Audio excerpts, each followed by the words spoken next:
మొత్తం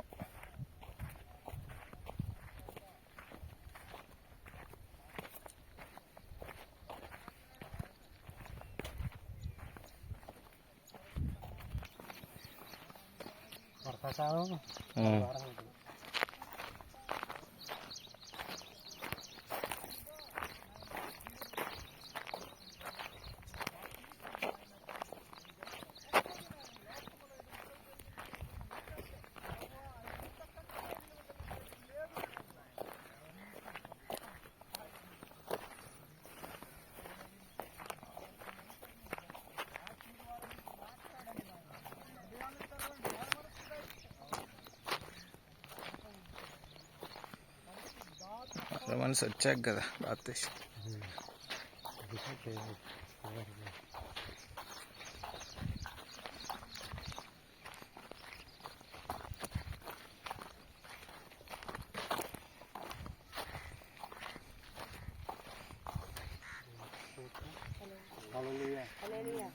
ఈ యొక్క కార్యక్రమం అంట దేవదూతలే తొంగి చూసే ఒక కార్యక్రమం. అంటే అక్కడ ఎంతో సంతోషంతో ఆనందంతో దేవదూతలతో అక్కడ ఒక గాన ప్రతిగానాలతో ఏంటంటే ఎంతో ఆనందంతో అక్కడ వాళ్ళు సంతోషిస్తారు. ఎందుకంటే ఒక ఆత్మ రక్షించబడటము దేవునికి ఎంతో ఆనందం అంట. దేవునికి స్తోత్రం. హల్లెలూయా. కల్తీలు రాసిన పత్రిక. నిజంగా అంటే ఎన్నాళ్ళు ఎక్కడ ఉన్నాం అంటే దేవుని నమ్ముకోముందలు, దేవునిలో ముందర బాప్తీసం తీసుకోముందు చీకటిలో ఉన్నాం. చీకటిలో ఉన్న ఒక మనిషి ఒక గదిలో చీకటిలో ఉన్న అంటే ఎటు పోయినా కూడా ఏమైనా అర్థమైద్దా? పాతనే ఉంటారు. అక్కడ గుంట ఉండొచ్చు, అక్కడ లేకపోతే ఏదన్నా రాళ్ళే ఉండొచ్చు, తగలొచ్చు, ఏదో ఉండొచ్చు. కానీ కొన్ని సమయాలు ఈ చీకటిలో ఉన్నప్పుడు ఏమి అర్థం కాదు కదా మనకి. కానీ ఆ చీకటిలో ఉన్నప్పుడు అంట, ఆ చీకటిలో నుంచేనంట వెలుగు ప్రకాశవంతంగా మార్చబడిందంట. అంటే ఆ చీకటిలో ఉండగానే ఒక లైట్ వేయగానే ఏమైపోద్ది, అదంతా వెలుగైంది. అంటే ఇప్పుడు ఆ బాప్తీసం అంటే అసలు ఏంటంటే బాప్తీసం ఏంటంటే ఈ చీకటిలో నుండి ఆశ్చర్యకరమైన వెలుగులోకి రావటమే. ఈ దుష్టకాలములో నుండి తన బిడ్డగా బాప్తీసం అంటే ఏంటో అనుకుంటారు కనుక ఏంటంటే తన బిడ్డగా మార్చబడటమే. అంటే ఎందరైతే తన్ను అంగీకరిస్తారో అనగా తన నామం నందు విశ్వాసం ఉంచు వారికంట దేవుడు. ఇప్పుడు మనం బాప్తీసం తీసుకోవాలని చక్కగా అనుకున్నాం, ఆ ఆలోచన ఉంది. అంటే ఈ చీకటిలో నుంచి ఈ వెలుగులోకి రావాలి, ఎలా అయినా సరే నేను బాప్తీసం తీసుకొని తన బిడ్డగా మార్చబడాలి, మరి నేను ఇలా ఉండాలని ఒక ఆశ కలిగి ఇక్కడికి మనం వచ్చినాం. ఖచ్చితంగా ఇప్పుడు అలాగా ఆశ కలిగి ఉంటాం, తప్పులేదు, ఖచ్చితంగా ఉండాలి. కాకపోతే అంటే ఈ బాప్తీసం తీసుకోవడానికి 2 విషయాలు దేవుడు చెప్తున్నా. ఒకసారి అపోస్తుల కార్యం 2వ అధ్యాయము.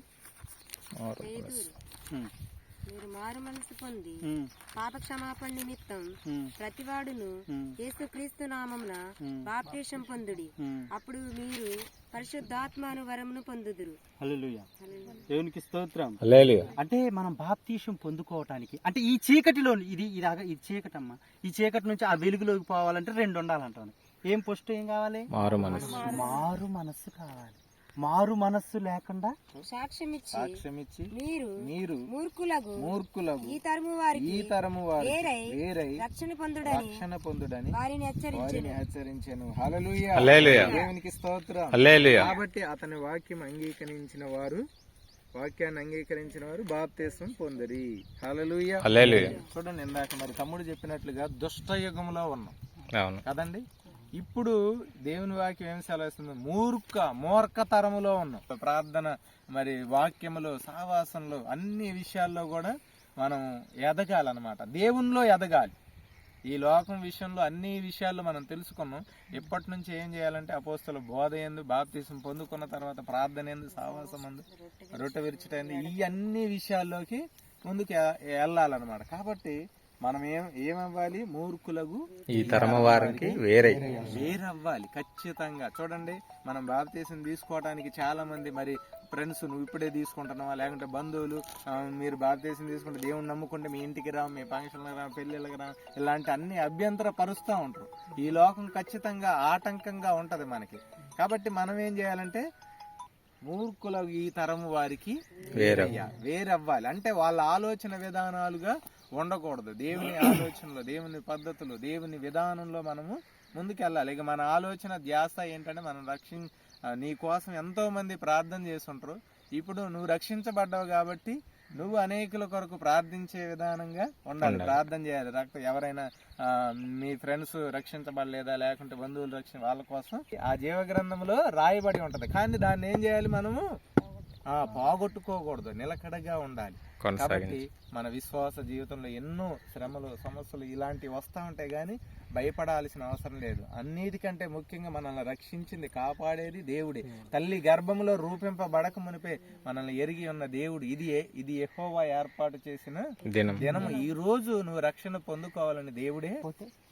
ఏ కష్టపడకుండా ఒక్క మాట, అయ్యా నువ్వు దేవుడు, నువ్వు నిజ దేవుడు అయ్యా, నన్ను సృష్టించిన వాడు, భూమి ఆకాశములను సృజించిన వాడు, మనుషులందరికీ దేవుడు నీవై ఉన్నావని మనం నా పాపముల కొరకు, నా శాపము కొరకు కలవరిశిలలో ప్రాణాన్ని పెట్టి రక్తాన్ని చిందించిన దేవుడు అని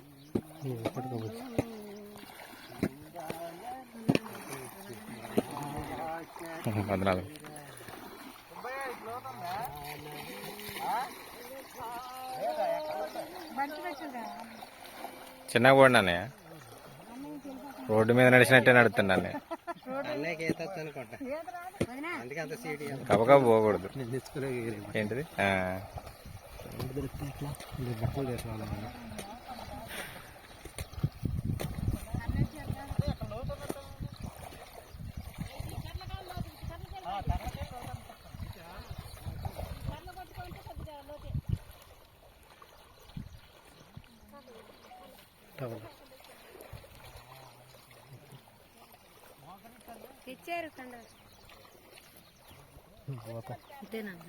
వెళ్తారు బట్టలు పడతాయి వెళ్తారా?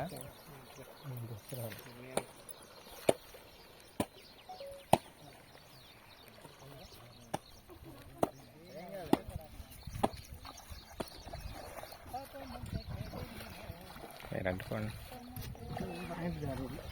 ఏం కాదు. ఫోన్ ఉంటే తీసేయండి, ఇంకా లేదుగా.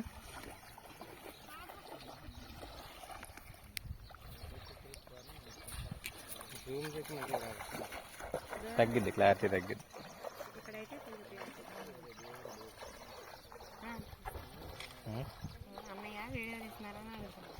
వీళ్ళిద్దరు అడ్డం ఉన్నారు. కొంచెం సైడ్ ఏం కాదు, ఉండండి ఉండండి.